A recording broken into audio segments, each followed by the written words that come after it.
능행 스님에게 감사드리며 이 연불체험기를 말씀 올리겠습니다. 이제 불자들이 주로 승려 생활을 하다가 말년에 이제 돌아가실 때가 돼가지고 그 십자가가 있는 기독교 병원 같은 류의 그런 데 가서 사망하는 경우가 많잖아요.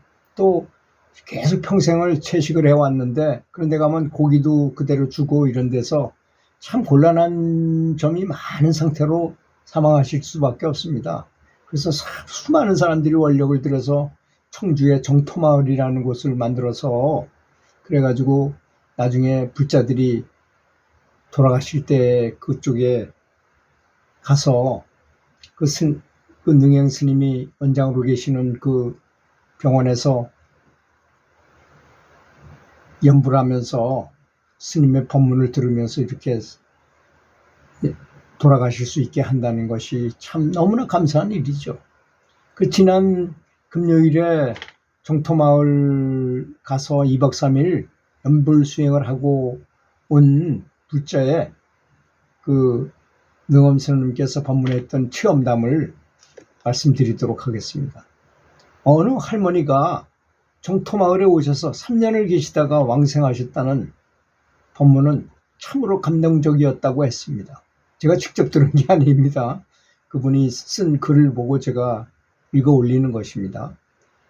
스님께서 어디서 이야기 들은 것도 책을 읽어보고 하는 것도 아닌 실제로 스님께서 체험담을 지금 수많은 환자들이 와 있다가 돌아가시는 건 장면을 보시잖아요.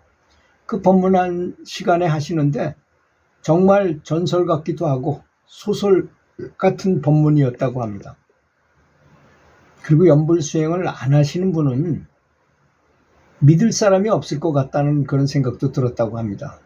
할머니는 정토마을에 오셨을 때 이미 병세가 악화되어서 오셨는데 어느 태고정 스님께서 할머니 연불하시면 극락 가십니다 라고 하셨다고 합니다. 그게 정말이냐고 능행 스님께 물어보더라는 것입니다. 그래서 정말입니다. 연불을 열심히 하시면 틀림없이 극락 가신다고 하셨더니 더욱 열심히 하시는데 그렇게 고통스러운 것도 연불하시다가 그렇게 멋지게 왕성하셨다고 하셨습니다.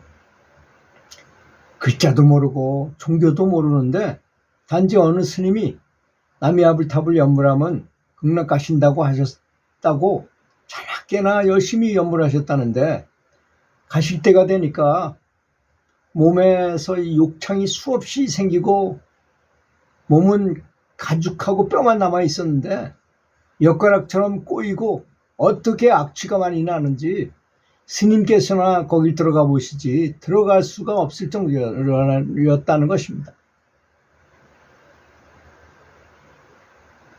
인정하실 때까지도 입을 움직이면서 연불하고 나중에는 기운이 없어서 입도 거의 말린 상태에서도 손으로 염주를 굴리시면서 스님께서 연불하십니까? 하면 한다고 이렇게 반응하더라는 것입니다.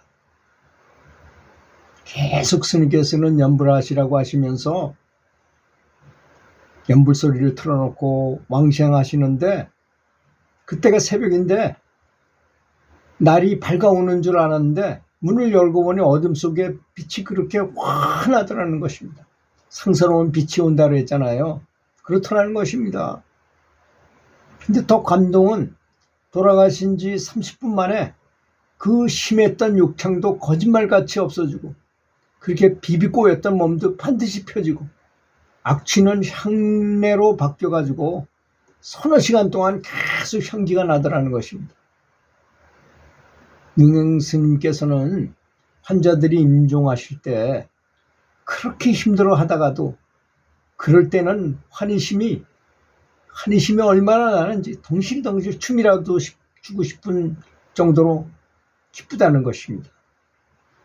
어찌 우리가 확실히 극락세계를 믿지 않겠습니까? 하시면서 우리도 열심히 연불해서 그렇게 아름답고 멋지게 왕성하자고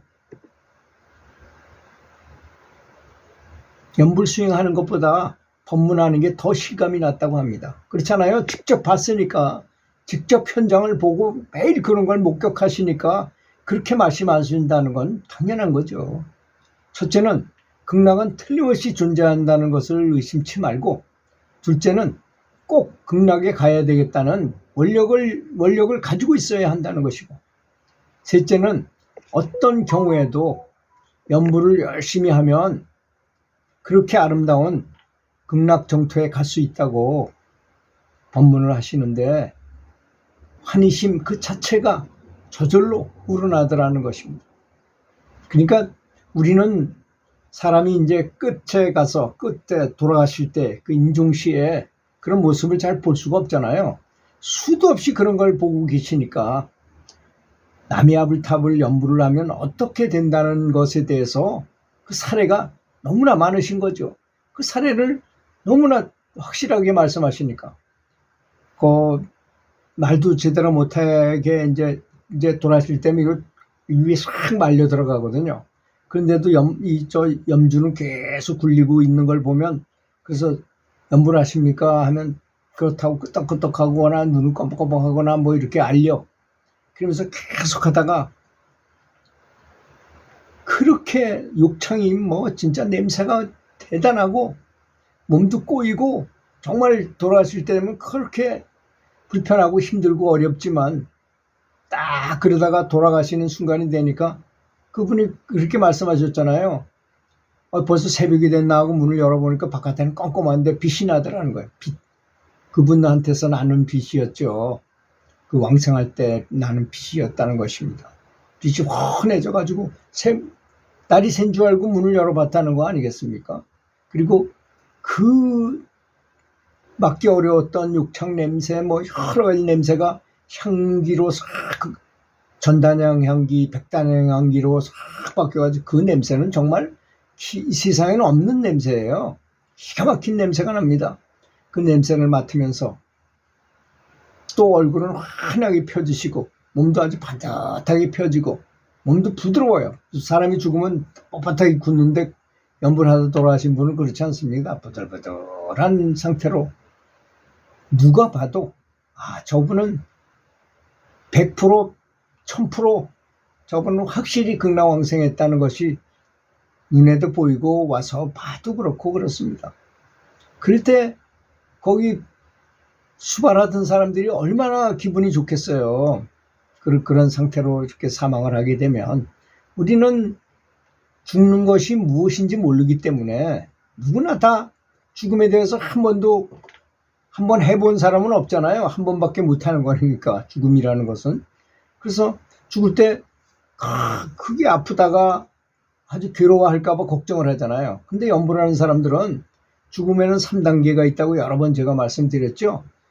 명료 단계, 자기 애의 단계, 그 다음에 이제 필름이 딱 끊어진 단계, 3단계로 나눠지는데, 연불하는 사람은 명료심이라는 첫 단계에서 몸이 아프기도 전에 벌써 남의 아불탑을 깨서 반야용선 배를 탁 끌고 와가지고 배에 딱 올라타면 그대로 왕생을 하는 겁니다. 그 밑에는 아플 겨를도 없어요. 이미 영체는 빠져나가니까 뭐 시신만 남는 거죠.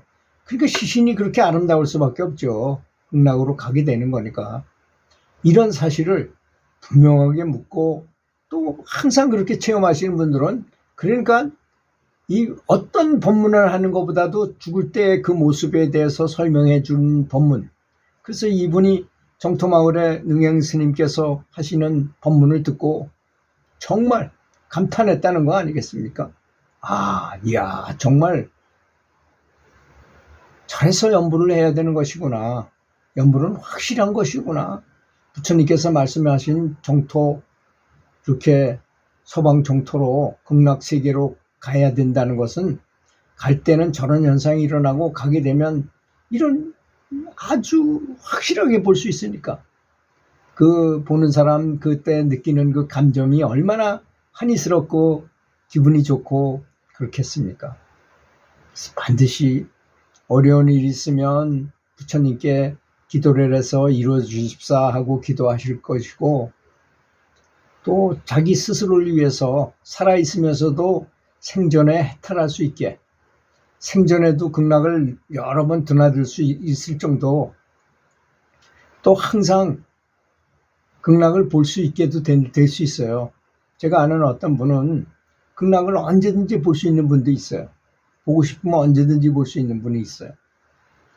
그러니까 연부를 얼마나 정성을 가지고 하느냐에 따른 것이죠. 얼마나 믿느냐, 이것도 굉장히 중요한 거 아니겠습니까? 또 자비로운 마음으로. 그래서 어떤 선지식이 옆에서 잘 지도하면요, 저는 이런 걸 느꼈어요. 사람은 그런 능력이 없다고 생각하지만 그렇지도 않아요. 저는 테니스를 선수 출신이 아니면서도 아주 대단한 선수들을 많이 키웠어요. 코치는 충분히 할 수 있는 것입니다. 그래서 어떤 사람이 뭐 반드시 깨달아가지고 사람을 이렇게 깨우쳐야만, 물론 깨달은 분이 하시면 훨씬 더 좋죠. 근데 깨달은 분이 옆에서 없으니까. 그래서 저는 좋은 도반을 많이 모아가지고 서로 대화하면서 서로 격려하면서 이렇게 공부를 하면 실수가 없다고 말하는 것입니다. 들어주셔서 감사합니다.